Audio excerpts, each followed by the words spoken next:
Welcome, Sage. I know that you're hoping to do a little bit of bragging right away. We're going to save the fantasy football to the end here.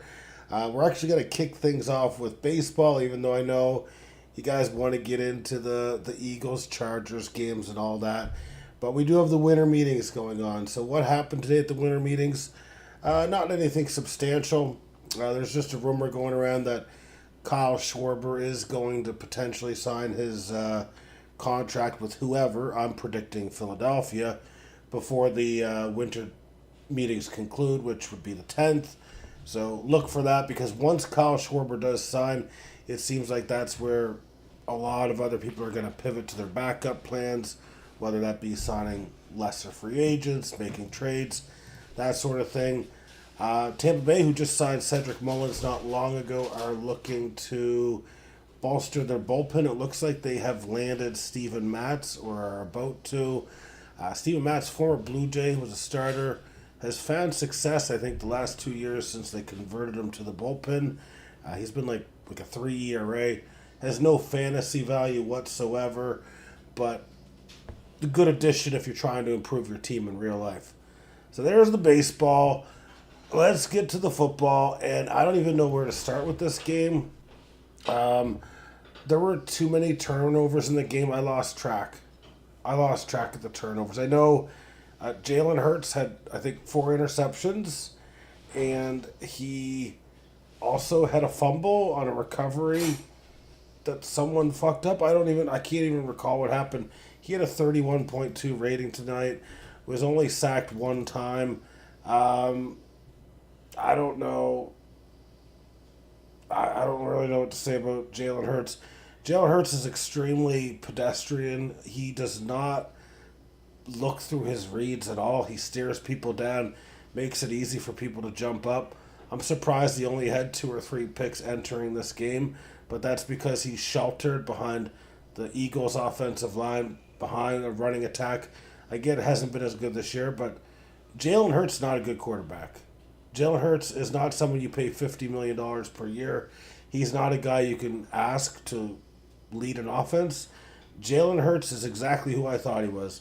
I'm really surprised that they were able to win a Super Bowl with this goon. I get he's got physical traits. He can run the ball. He can throw the ball. I wouldn't say he's very accurate. He can occasionally get the ball there. But what a terrible performance for him. And he's like sponsored by Michael Jordan, like, okay, or he's one of their guys for Michael Jordan's fucking shoes. Okay. I think he needs to, instead of focusing so much on the war paint that he puts on his face, maybe focus on studying a little bit more, learning to bob your head left and right to kind of look around your progression. Terrible performance tonight. Not unexpected, though, I will say that. The Eagles fall to 8-5 after losing to the Chargers 22-19 in overtime. Chargers in good shape now, 9-4. They've got a very tough schedule ahead of them, so to me this was almost a must-win for them. Whereas the Eagles, they're going to make the playoffs. There's no questions about it. They've got 3 shit games coming up and 1 hard game, so they're going to make the playoffs. I just don't think... I'll tell you one thing. I love the Eagles defensively. Defensively, they are a great team to watch. Offensively, though, they've got weapons. They have A.J. Brown. He had 6 receptions, 100 yards tonight. Barkley, I mean, obviously put it together. He had 2 good rushes, one for 52, one for 19, 122 total. But this team just like, I don't know, man. I don't know what it is. I think it's Jalen Hurts. You ask him to do more, he's just not going to be able to do more. I'll say one thing. O'Marion Hampton had a good first game back for the Chargers. He carried the ball for 56 yards on 13 carries. That's pretty damn good. He also had a receiving touchdown as well. I will be playing him, assuming I don't get screwed over in fantasy next week. Herbert was not good passing the ball either. He was definitely better than Hurts, but he only had a 59.6 rating. He was sacked 7 times, 1 touchdown, 1 interception. Both quarterbacks weren't great, but, I mean, 1 touchdown, 1 interception is a hell of a lot better than just fucking a measly 4 interceptions. Sage believes that both teams were terrible and says it's Hurts and the offensive coordinator. There's nothing else about it. Those two are holding the offense back. Well, how do you fix that, though? How are you going to fix that if you're the Eagles? Because I believe they've already extended Jalen Hurts to a contract. I don't think you can necessarily, you're going to trade him. I think you're kind of stuck with him. So how are you going to fix that? You can fix the offensive coordinator. That's fine. Just fire him at the end of the year and add somebody else. But fixing the quarterback is tricky. And you got to think about kind of the shelf life of this team as well. A.J. Brown is getting older. Saquon Barkley is getting older and is injury prone in the past as well. They're not going to get any better. And they just gave Saquon Barkley an extension a year removed from giving him a contract of 4 years, if you remember that. So you've given big money to him, and I don't know why they did the extension.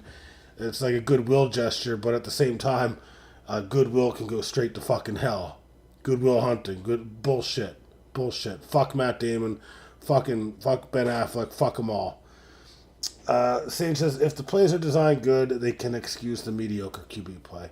They can. It's just, I don't know, man. I feel like what was a fluke last year was Saquon Barkley's performance. He's never going to reciprocate that. In fact, he's never done that before, won't do it after. It's just not going to happen. I feel like, yeah, when you've got a guy rushing for 6 yards per carry, and then, you find yourself in 4th and 1s and you can just do your little tush push, which will be banned this offseason, by the way, then of course you can do things. But, I don't know, man. This offense is not going to get better. Dallas Goedert. Love Dallas Goedert. He's not getting any younger. How's this team going to get any better? Look at Indy. They called good games and made Daniel Jones look like a star. They did for 9 games. Sage. And then the last 4 games, I'd like to see what his numbers were, Daniel Jones. In fact, let's take a look at what Daniel Jones' numbers were by game. Because I guarantee you he fell off. And he was doing good when what's-his-face was doing good, Jonathan Taylor. That's when he was doing good. Was when Jonathan Taylor was running like at an unsustainable rate. You know what I mean? Let's just see. Can I go by game? Like, his last 5 haven't been that great in some ways.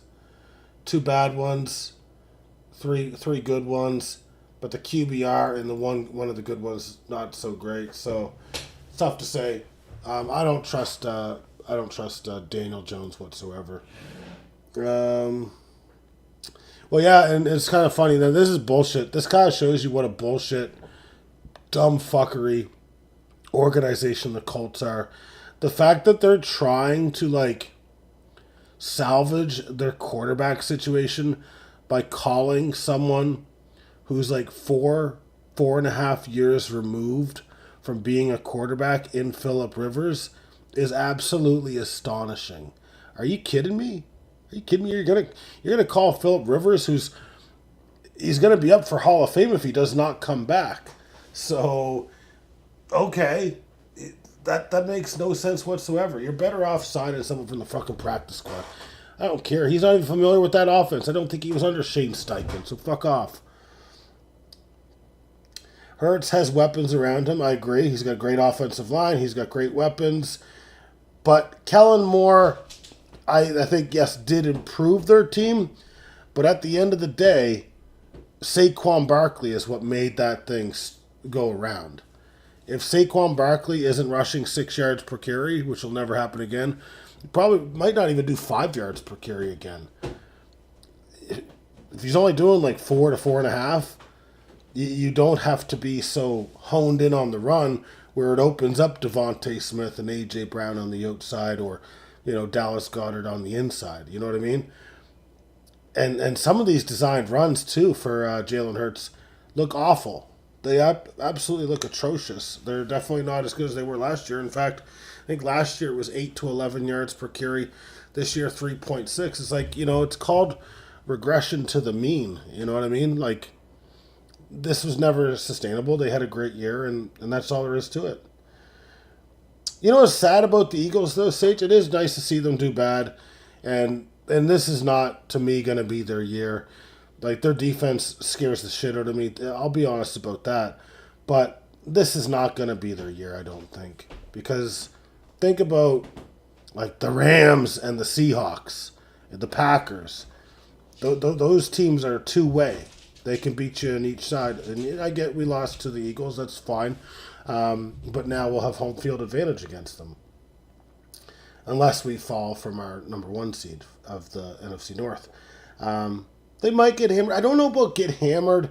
There's certain teams that could hammer them. I feel like the Rams are a team that would hammer them. I feel like the Rams, because they're so good on D, so good on offense, pretty consistent. The Packers potentially could, but they haven't shown in the last 2 games against Eagles that they can. Although, if we go back, to September of last year, we did put up 30 points on them. So we'll see what happens there. I do like the Eagles, though, with the exception of their coach, Nick Sirianni. I don't like him. I don't like Jalen Hurts. Other than that, I like them as a team. I like what their GM does. I kind of like they bring in all these Georgia Bulldogs, that sort of thing, even if they're undersized, like Nolan Smith and then fucking Nakobe Dean. They even get that Jordan Davis, I think, from he's not undersized, but Jordan Davis from Georgia as well. They get a lot of fucking Georgia players. Rams are the scariest team. Seahawks scare me, but what doesn't scare me about them is the fact that Sam Darnold is prone to the interception. I feel like we could get 1 or 2 off of him in a playoff game, whereas Matt Stafford is just far more talented, has far more weapons, in my opinion. Sage believes that the Eagles are slowly falling apart.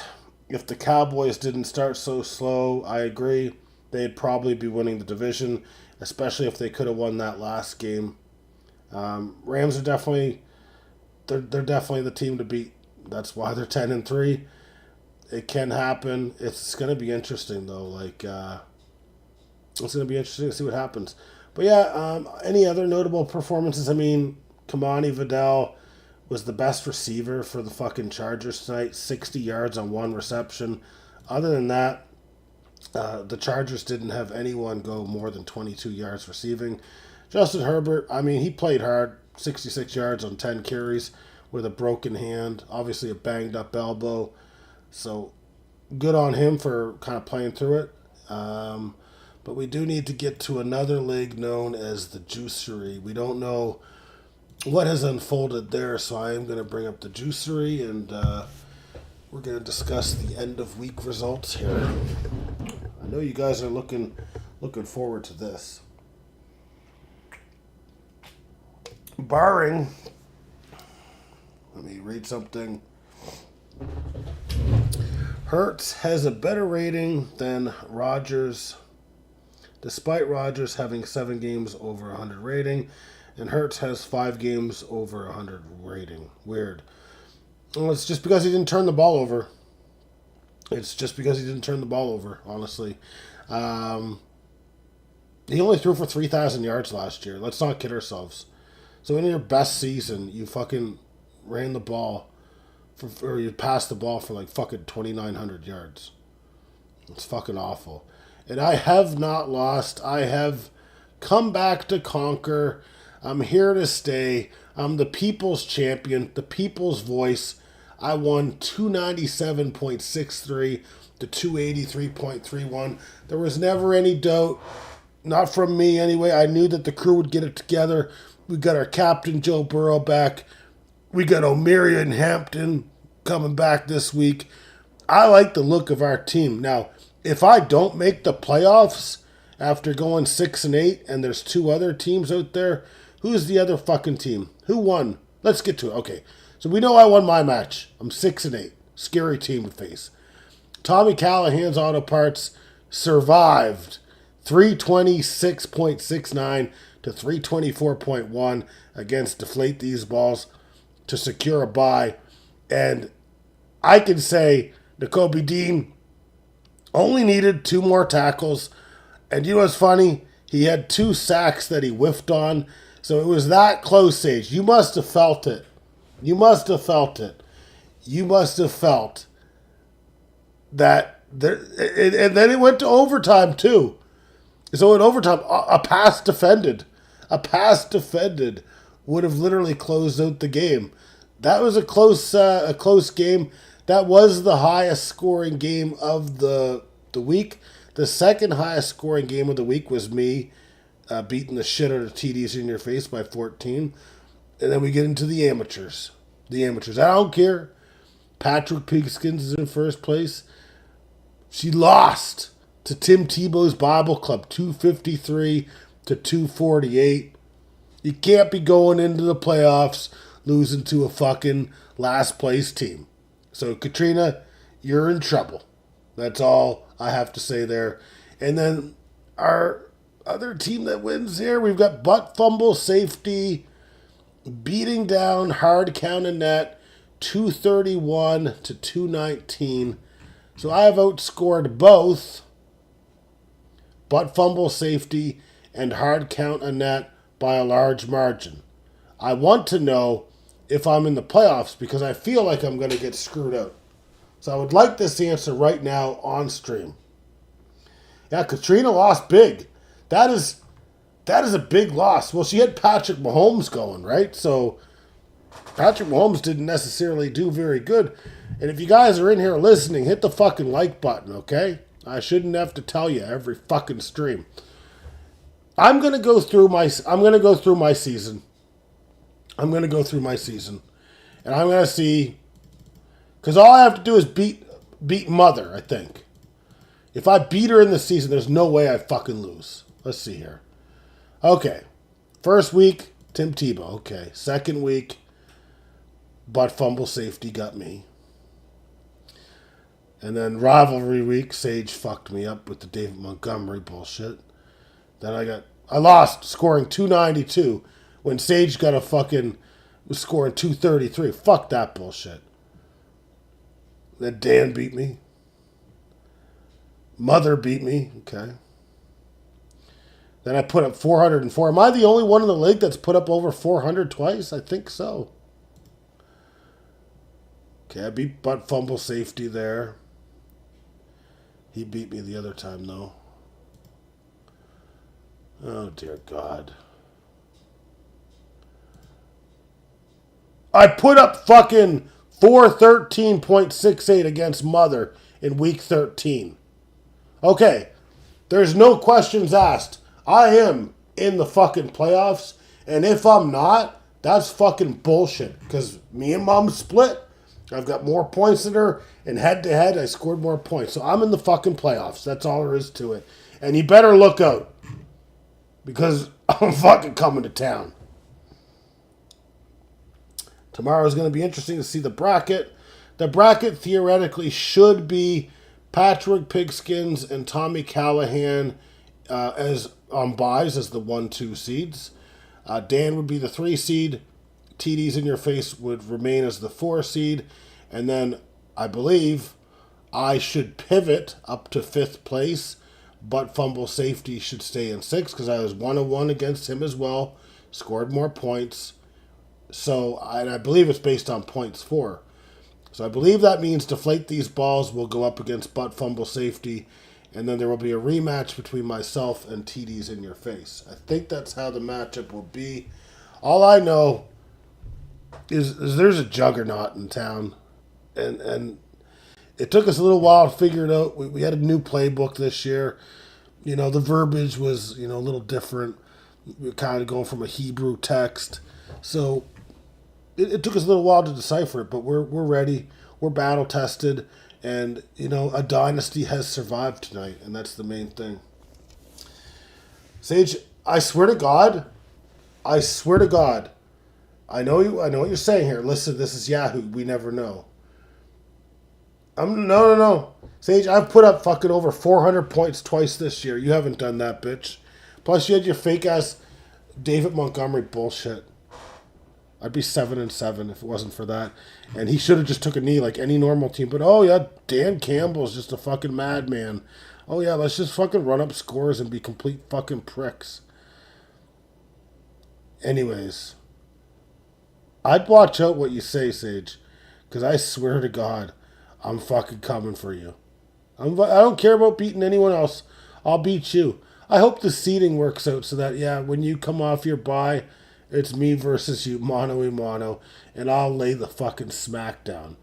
And I'll put you in a fucking guillotine, and I'll fucking choke your ass out, and I'll tell you that Jeffrey Simmons is a little bitch just like you. All right? We're going to call it there. Want to keep this stream respectful, so I don't want to push the envelope any further. Fun game to watch tonight, even though there was like 9 or 10 fucking... Hey, don't you tell me that. You don't tell me to shut up. I'm not thanking you for anything. I would rather be in Cancun than in the playoffs for Yahoo. So you actually did me a disservice. I'd rather be on vacation, like you said. I swear to God, if they fuck up the seating, though, I will be extremely mad. Like, I will be so mad. You can't even say strength of schedule. We all played the same fucking people. We'll see, though. All I know, I'm proud of Joe Burrow. Extremely happy to have him back. Really glad that a stupid idiot really wanted Jeffrey Simmons, because I've got the best quarterback in the game on my roster. And you know what? Also, the same stupid idiot thought they'd hand me Saquon Barkley and A.J. Brown for free. And that's all there is to it. Oh, I got to get rid of Zach Ertz. He tore his ACL. Let me drop him now. There, Sage. Here's a tight end for you. Go pick up Zach Ertz, you little. For free. Yeah, it was free. You gift wrapped it. It was an early Christmas present, I guess. Poor Zach Ertz. I thought I'd bring in Mr. Reliable, because tonight's game, it ended up not a close match, but it was a close match. Honestly, got very lucky. Anyway, Zach Ertz was brought in to be a safety blanket. He's so consistent. The first time he's ever on my team that I'm aware of, he tears his fucking ACL, and his career is probably over. So, take a moment of silence for Zach Ertz's career, because I do not think he will ever play again. And he's a fun one to watch. Former Eagle right there. All right. Let's get out of here. We'll be back at it tomorrow for day 2 of the winter meetings, and we will check the seating. Hopefully there's not a screw job. Hopefully everything goes as planned, but you never know. As Sage said, it is fucking Yahoo after all. Good night, guys. See you tomorrow.